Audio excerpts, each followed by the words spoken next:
Tranchant Politique, cette émission est la vôtre, on vous le dit depuis la rentrée, la politique c'est vous qui la faites et ça n'a jamais été aussi vrai depuis le mouvement des Gilets jaunes. Aujourd'hui, où en sont-ils? Que peuvent-ils tirer, espérer de ce mois de mobilisation ensemble sur les ronds-points? Ils sont venus nous le raconter dans l'émission.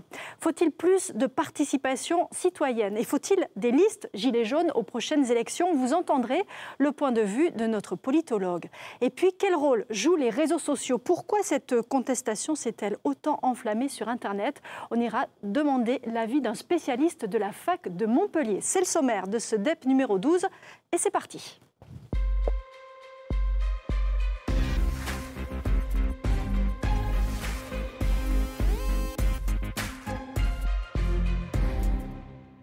Il y aura forcément un avant et un après Gilets jaunes pour le pouvoir en place, pour nous tous et pour tous ceux qui sont sur les ronds-points depuis un mois pour exprimer leur ras-le-bol et leurs attentes. Que va devenir ce mouvement? Que nous dit-il pour demain, pour l'avenir?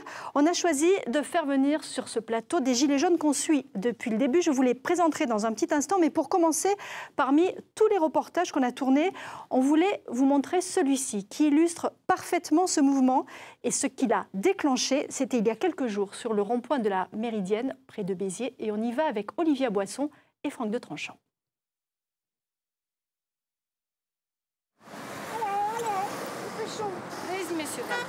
Voici le quotidien de Chantal Martins depuis maintenant 4 semaines. De 6h à minuit, quasiment tous les jours, elle vient sur ce rond-point. Et quand le trafic se densifie, cette manifestante s'improvise agent de circulation. Les gens ils sont super contents, ils sont avec nous de tout cœur, ils nous klaxonnent. Allez les gars, on y va. Et on arrive à pas bloquer la situation. Et pour les soutenir, certains automobilistes n'hésitent pas à s'arrêter. C'est un monsieur qui vient nous apporter à manger. Il fait sa contribution. Le monsieur, il a d'autres choses à faire, mais il est de tout cœur avec nous. Qu'est-ce qu'il fait? Il nous apporte à manger. Vous voyez? Ça, on n'en parle pas non plus. Et pourquoi, monsieur? Pour soutenir tout le monde. Je pense qu'il est temps que tout le monde se réveille. Pour venir ici, Chantal Martins parcourt près de 70 km. Gilet jaune de la première heure, elle ne compte pas baisser les bras. On est tous là, on est là pour se battre pour la même chose. On est là pour défendre notre cause. Parce que moi, quand je vois des papis et des mamies qui viennent me pleurer dans les bras en me disant « Tu te rends compte, on me prend tout, on me prend tout. » Et moi, ça m'énerve. Ces gilets jaunes ne se connaissaient pas avant. Aujourd'hui, certains sont devenus amis. Mylène Thésio fait partie de ceux qui ont créé des liens. Agent d'entretien, elle passe tout son temps libre ici. Ma vie, elle est faite pour être ici actuellement. Je pollue mes volets, j'ai même du mal à donner à manger à mon petit lapin, qui me le réclame d'ailleurs. Mais pour le moment, mon but, c'est ici. Voilà, c'est être avec notre famille, parce qu'on est une très très grande famille, on est des frères et sœurs. Notre but actuellement, à tous ici, c'est d'être ici au rond-point, pour nous faire entendre, nous faire voir. À Béziers, les gilets jaunes restent mobilisés et ne comptent pas lever ce barrage filtrant. Ils resteront ici, peut-être même jusqu'à Noël. Alors, on vient de le voir, il y a beaucoup de femmes dans ce mouvement et c'est aussi le cas aujourd'hui sur ce plateau exclusivement féminin. Sandrine Citericci, on vous connaît, vous êtes déjà venue plusieurs fois sur notre plateau. Vous vous mobilisez, vous, du côté du bassin de Thau. À côté de vous, il y a Stécie Seguin qui agit plutôt du côté de Montpellier-Est, Vendargues, Baillargues. Et en face de vous, Laure Molinaire. Vous, c'est plutôt la zone industrielle de Saint-Césaire à Nîmes. J'ai envie de commencer avec vous. Laure, combien d'heures par jour vous portez ce gilet jaune actuellement ? Ça dépend des journées, puisqu'en fait, j'ai différentes fonctions au niveau du camp. Donc, quand je vais au camp, je mets mon gilet. Après, je suis assistante juridique, donc j'aide un peu plus tout ce qui est défense des gilets jaunes par rapport aux lois françaises. D'ailleurs, j'aide le fameux jeune Thomas qui a pris un tir de flashball sur les Champs-Élysées samedi gratuitement. Oui, et donc, on a découvert cette semaine voilà. dans nos JT. Vous dites le camp, vous dites pas le rond-point, pourquoi? Ouais, moi je dis le camp parce que nous, c'est pas un rond-point. C'est sur le bout d'une rue, puisqu'on bloque le grand entrepôt d'Auchan. Mais oui, moi j'appelle ça le camp parce que je trouve ça vachement mieux. Il y en a qui disent point de blocage, ça m'arrive de le dire aussi, mais je trouve que camp, ça fait plus familial parce que souvent dans le camp, j'ai l'impression qu'on est une petite famille. Vous aussi, Sandrine, Stécie, c'est une petite famille, c'est un rituel, une routine pour vous d'aller sur les points de blocage tous les jours? Oui, et chez nous, dans le bassin de Thau, il y a plusieurs zones de blocage. Donc, je fais des allers-retours entre tous. Je Je dialogue pour les groupes, entre eux, et c'est joli, c'est une jolie famille. C'est une grande et belle famille parce qu'en plus le bassin de Thau, on a été longtemps fracturé et enfin aujourd'hui on a trouvé un chemin commun. Stécie, qu'est-ce que vous avez appris, vous, depuis que vous vous mobilisez, depuis 1 mois que vous êtes dans ce mouvement des Gilets jaunes? La solidarité les uns avec les autres, que je ne pensais pas à ce point, mais c'est sublime que les Français soient aussi mobilisés, qu'ils nous aident à ce point, même s'ils ne peuvent pas être sur le terrain. J'ai rencontré des gens magnifiques qui sont dans notre groupe et c'est une très belle famille, comme vous venez de le dire. Et il faudra que... Mais pourquoi? Parce que vous avez trouvé des gens qui ne se côtoyaient pas avant, qui ne se seraient pas parlé avant? Ah non, du tout. Grâce à M. Macron, aujourd'hui, nous avons tous rencontré des gens qu'on n'aurait jamais connus. On va le remercier, mais uniquement pour ça. Et pour autre chose aussi, si tu permets, il a réveillé le respect inter-individu parce que nous sommes tellement différents et nous nous respectons tellement et nous nous écoutons tellement que c'est une belle chose, d'accord? Oui. Mais c'est peut-être pas que ça quand même, parce qu'il y a des gens qui ont aussi des positions très antagonistes. On imagine que sur certains points, vous n'êtes pas forcément d'accord, que les gens n'ont pas les mêmes intérêts. Pas d'accord, on arrive à être unis. Oui. On s'écoute, on s'entend, on essaye de se comprendre et de prendre des décisions communes. Est-ce que ça veut dire que vos positions ont évolué depuis le début? Non, peut-être pas forcément, mais on essaye de s'écouter les uns les autres, puisque c'est un mouvement citoyen, donc on n'a pas à imposer forcément nos idées personnelles. On les propose et après on voit si dans la majorité c'est respecté ou pas. Je trouve que voilà, c'est ça le but du mouvement citoyen. Si quelqu'un doit diriger et tout prendre les décisions, je veux dire, ça n'a plus lieu d'être. Voilà. Mais les revendications ont évolué. Peut-être que vous êtes arrivé avec une revendication et qu'aujourd'hui vous en avez une liste qui est finalement assez différente de celle de départ. Les revendications ont toujours été les mêmes. Le mouvement, il a pris naissance avant le 17 novembre. Je pense que vous l'avez tous compris. Il est vrai que chacun l'a exprimé avec une phrase différente. Mais aujourd'hui, les Gilets jaunes de France ont un cahier de doléances tout à fait conforme à celui pour lequel ils sont venus. Alors, il y a un cahier de doléances généralisé, mais il y a quand même une vraie difficulté à se structurer pour l'instant. Comment vous voyez la suite? Comment vous pouvez arriver à structurer ce mouvement aujourd'hui, Stécie? On essaye, on est en train de se structurer. Mais c'est ce que vous dites déjà depuis... Moi, j'ai l'impression d'entendre cette phrase déjà depuis 15 jours. On est en train de se structurer. Il nous faut le temps. Hein. Il nous faut le temps. On se structure parce que par département, il y a énormément de groupes. Donc déjà, il faut qu'on puisse tous se rencontrer. Après, nous, sur le 34, au niveau de l'Hérault, nous sommes, ça y est, tous en contact. Nous avons des réunions de prévues.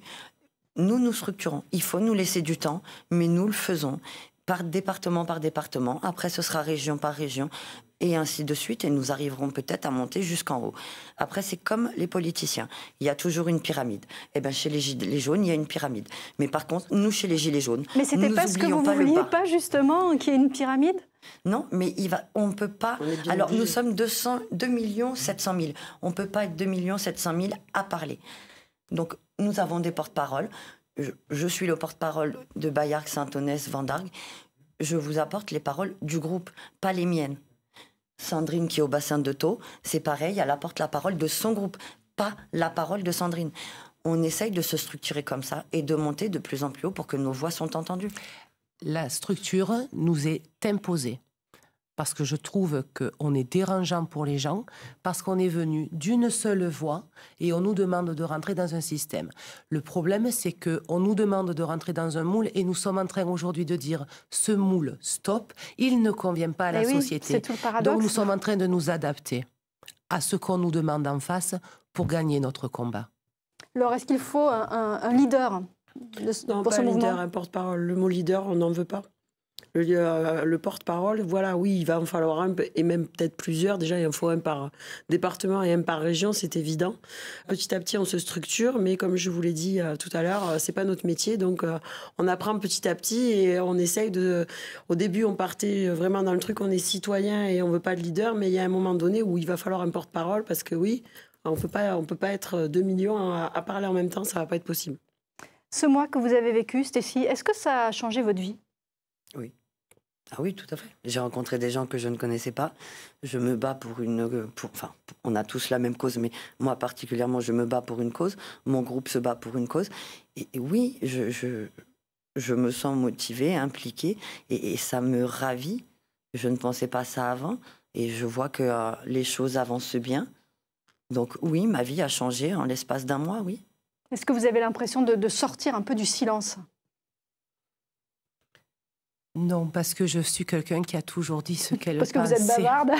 Bavarde, et puis, je sais pas, j'ai toujours dit ce que je Mais c'est ce qu'on a beaucoup entendu sur les ronds-points. Par contre, la question, est-ce que ça a changé notre vie? Oui, mais ça a aussi changé la vie de beaucoup d'individus. La flamme a été rallumée. J'ai vu des personnes âgées me dire, s'il te plaît, ne lâchez pas. On en a rêvé toute notre vie, il faut que vous gagniez. J'ai vu des jeunes qui restaient derrière leur PlayStation avec aucun avenir, qui aujourd'hui viennent dans les ronds-points et se mettent à croire en demain parce qu'ils n'ont que des contrats précaires. Et on est en train de leur offrir le feu sacré pour avoir une vie meilleure. Alors oui, ça a changé notre vie, mais ça a changé aussi celle de beaucoup d'individus en France. Alors, même question, ça a changé votre vie ? Oui, ça a changé ma vie parce que même des fois quand j'ai du travail, j'ai quand même l'envie d'aller voir ce qui se passe au camp. On se tient tout le temps au coin et c'est vrai que oui, j'ai connu des personnes que j'aurais peut-être pas rencontrées dans ma vie de tous les jours. Et je trouve qu'il y a une unité dans ce pays que je pensais perdu depuis bien longtemps. Donc voilà, moi ça me ravit en fait, parce qu'on se bat tous ensemble pour une même cause, même si on peut avoir des caractères, des vies différentes et même des façons de penser différentes. Il y a au moins un point sur lequel on est plus d'accord, c'est la façon dont le gouvernement peut gouverner ce pays, puisqu'il y a quand même de gros problèmes et ça ne va plus. Il y a trop de situations inéquitables. Voilà. Alors après, évidemment, se pose la question de ce qui va se passer maintenant. Donc, comment vous voyez la suite ? Moi, j'ai prévu de passer mon 24 décembre au soir sur le camp avec les Gilets jaunes. Voilà. Parce que je trouve que c'est là qu'il faut Ça, c'est l'échéance, on va dire, pour Noël. Mais ensuite, ce mouvement, comment vous voyez la suite ? Sincèrement, moi, je ne lâcherai pas. Voilà. Jusqu'à ce qu'on arrive à quelque chose de correct. Il me semble que le RIC est une chose très très bien et qu'il faudrait tous y adhérer, voilà, parce que en fait le pouvoir est au peuple, il n'est à personne d'autre et c'est ce qui est un peu perdu depuis pas mal d'années en France. Voilà. Et vous voyez la suite comment ? C'est quoi la prochaine étape pour les Gilets jaunes, au-delà de Noël ? La prochaine étape, c'est gagner. On est d'accord ? Si vous voulez l'étape pour l'instant, vous n'avez pas gagné grand-chose. On y arrivera. Mais, alors maintenant, c'est clair, on est structuré. On a pris notre mode de vie avec ces gilets jaunes, avec ces campements, avec ces ronds-points, avec ce que vous voulez. Mais on y est, on est en place, nos vies sont rythmées. Notre force, c'est, rappelez-vous tous, que nous n'avons jamais arrêté de travailler. On n'a pas râlé sur le fait de travailler. On a râlé sur le fait de ne pas être récompensé à la hauteur de nos efforts. Donc maintenant, on peut durer 8 ans, même si vous avez besoin de 8 ans. Hein. Sérieusement, Stécie, vous pensez vraiment que les gens ne vont pas s'épuiser ? Non. Non, et malheureusement, je vais le dire, hein, malheureusement, à chaque fois que M. Macron parle, à chaque fois que Édouard Philippe parle, à chaque fois qu'ils nous font leurs beaux discours, c'est bête pour eux, hein, mais ça motive les gens à venir nous rejoindre. Ouais, ça nous rallie encore plus. Et je me permets...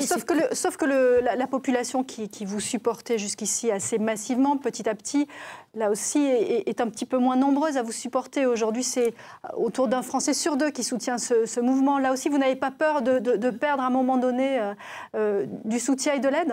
Non. Pourquoi ? Parce que on nous déclare qu'on est 186 000. Voilà. Nous, on vous annonce qu'on est 2 600 000. Nous ne sommes pas des utopistes. Pas 2 millions mobilisés sur les ronds-points, 2 millions acquis à cette cause. Sandrine, on va continuer à parler avec vous, avec Stécie, avec vous Laure. On va parler de l'avenir et on va demander l'avis d'un spécialiste. On va passer à la suite de Dimanche en politique avec notre invité de la semaine.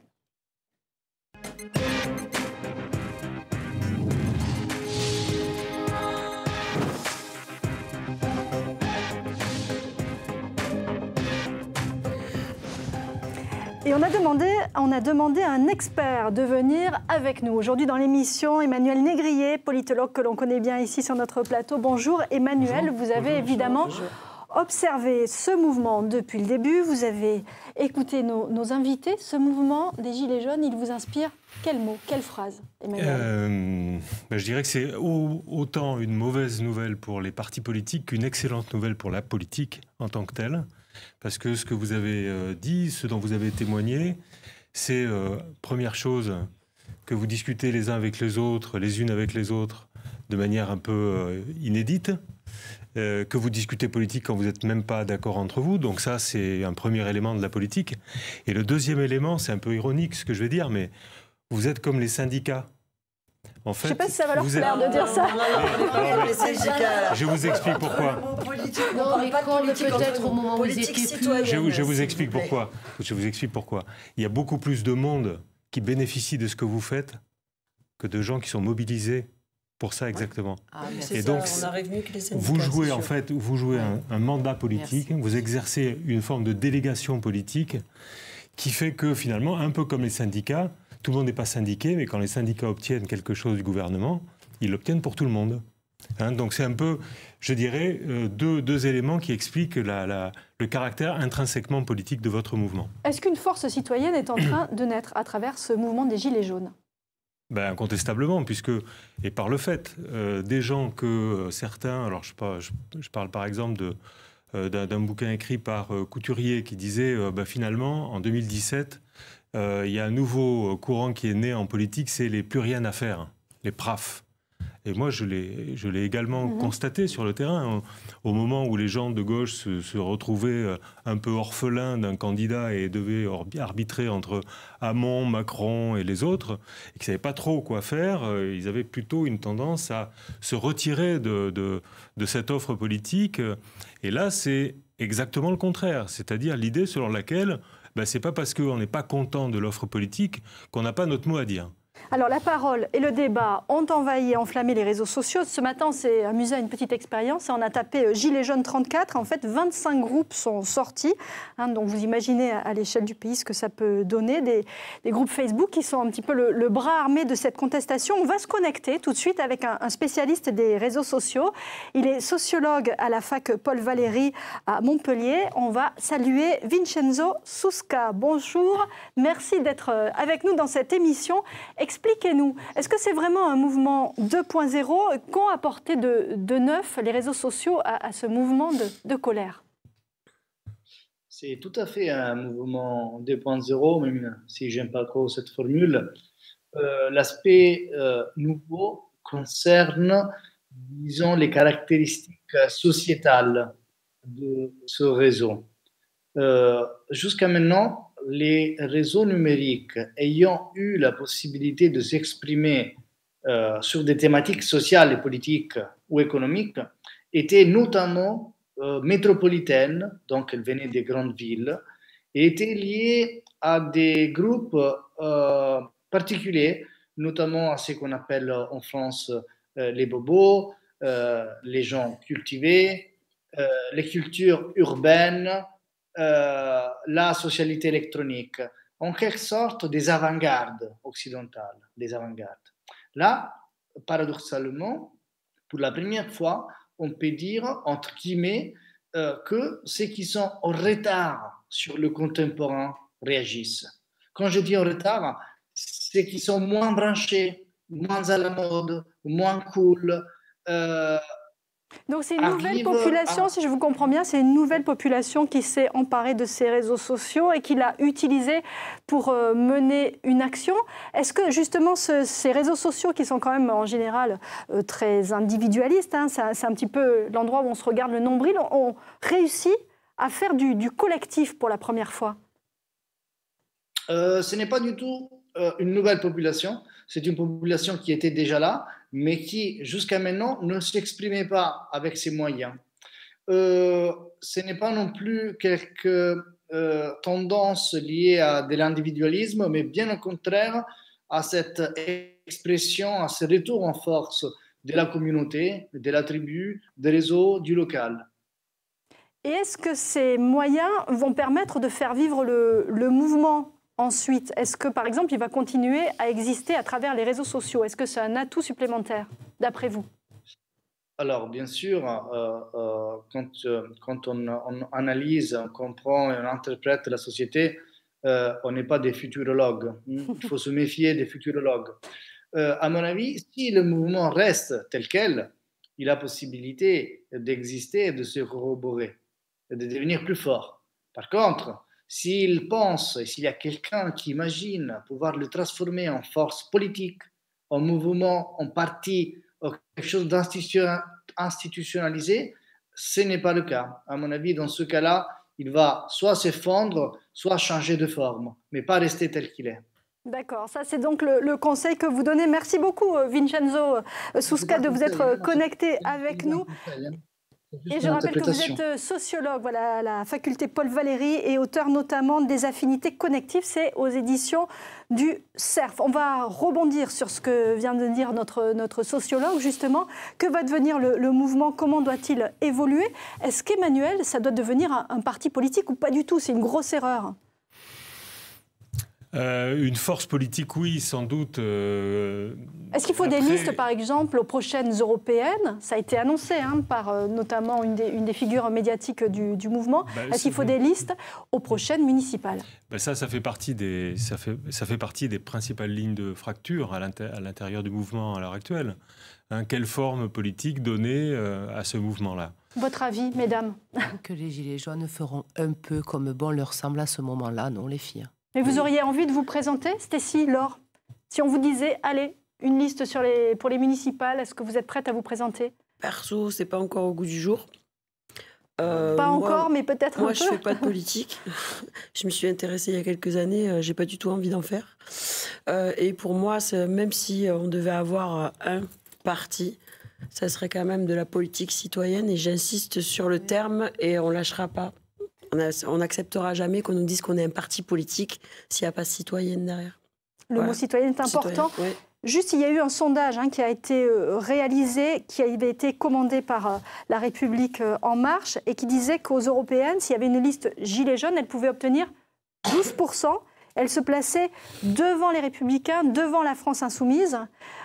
C'est crédible, ça, Emmanuel ? À l'heure actuelle... Non, dis-leur. Il va vous embaucher. La République En Marche, ça ne serait pas à 21% dans ce cas-là. À l'heure actuelle, ce qu'on peut dire, c'est que c'est un sondage intéressant dans la mesure où on voit que s'il y avait une liste Gilets jaunes, on voit où ça prendrait des voix. Bon, ça, à la limite, on veut bien comprendre que ça atteint principalement la France Insoumise et le Rassemblement National. Bon. Et pas trop la majorité, finalement. Mais faire une liste, c'est une des 1000 manières de faire de la politique. Est-ce que c'est la plus conforme à ce mouvement? C'est pas du tout évident. Ce que expriment les Gilets jaunes, c'est les limites de la représentation politique. Alors, on peut l'améliorer comment?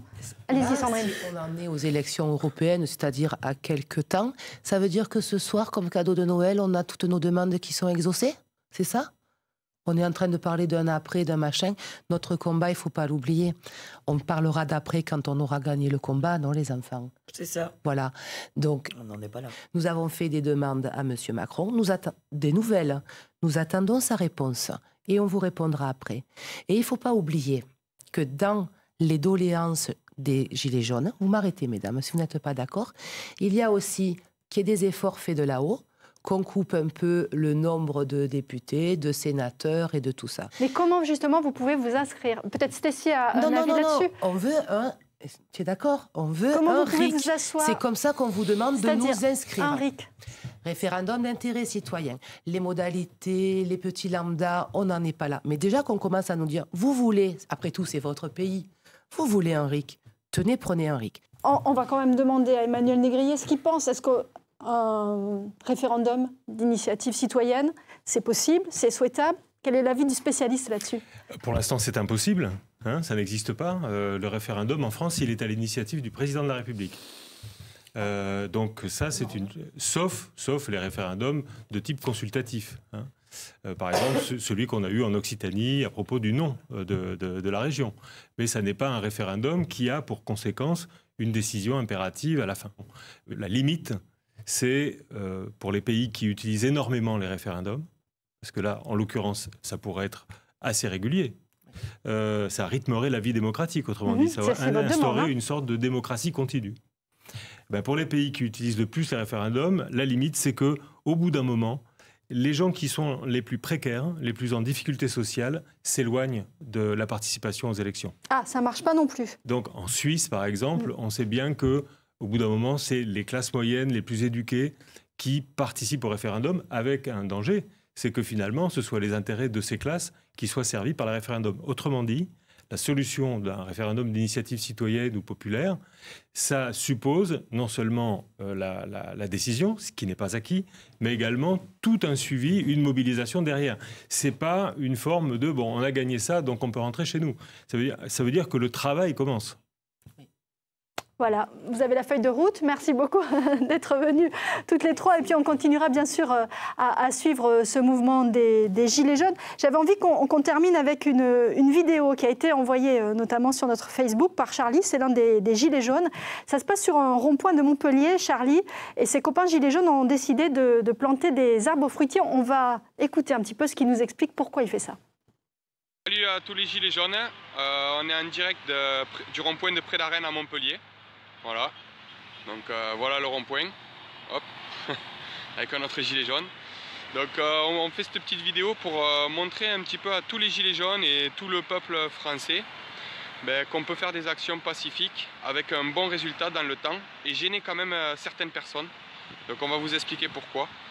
En fait, on a planté des arbres fruitiers sur le rond-point. Pourquoi? Parce que dans les communes de France, dans toute la France, même toutes les communes, tous les villages, tout ça, il y a une volonté politique à ne pas planter d'arbres fruitiers et c'est bien dommage. Alors on claque des millions d'euros à faire des ronds-points tout verts qui sont géants, vous le voyez. Et dessus, malheureusement, comme vous pouvez le constater, il n'y a absolument aucun arbre fruitier. Donc on a des espaces verts magnifiques qui nous coûtent beaucoup d'argent à arroser et qui produisent absolument rien. Donc on a décidé de faire une action intelligente, c'est-à-dire planter des arbres fruitiers sans forcément demander l'accord des mairies parce qu'ils auraient refusé. Voilà, un extrait de la vidéo que nous a envoyé Charlie. Ça fait sourire tout le monde ici, mais en même temps, c'est un petit peu représentatif, symbolique des actions que vous menez. Alors, c'est un peu dangereux d'aller ramasser sur les ronds-points, mais en tout cas, le symbole est intéressant. On va voir justement ce qui va sortir de ce mouvement, de ce qui va pousser de ce mouvement des Gilets jaunes. Merci à toutes les trois d'être venues sur ce plateau. Merci Emmanuel Négrier. C'est la fin de ce dimanche en politique, mais l'info arrive dans quelques instants et on vous souhaite un très bon dimanche devant les programmes de France 3. Merci à tous.